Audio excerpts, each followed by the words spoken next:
even think about them anymore. But it can also empower you. Like the way I think we think about the positive version of this is there's an angel on your shoulder that's telling you how to live your life in the best way that you can live it, right?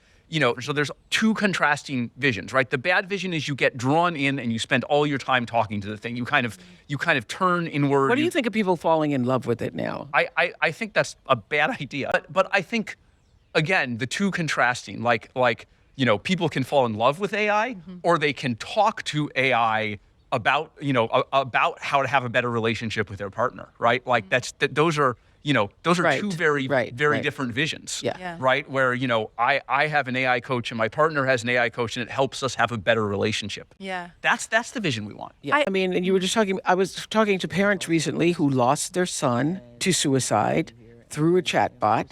And I don't know if he fell in love with the chatbot, but certainly was deeply influenced by that chatbot. So you have a world where children are growing up with this ability to have this chatbot, these machines, this technology, speaking to them in ways that their parents should be speaking to them, and their parents don't even know they're speaking to them. So when you do ads, your incentive is to keep people on, exactly as you say, as many hours as possible, because every second their eyeball is on the screen is a Right. second that they see the ad.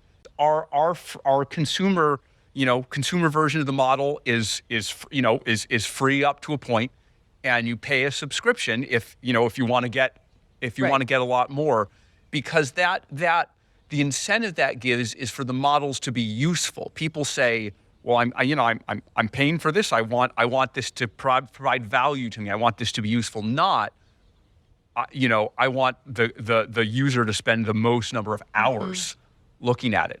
I think that's a warped incentive, right? Because in the contrast that we drew between, do you want to be addicted to these things or do you want them to help you live your life? I think the model that we've chosen helps you live your life instead of being addicted. So at Anthropic, we say, when you've completed a conversation with Claude and you've gotten the answer you want, the goal of the model is not to keep you engaged, right? Whereas if you imagine you're a company that does serve ads, every extra minute that you are on the platform, you're more likely to buy something. You would make different technical choices about how you want the model to end or continue a conversation.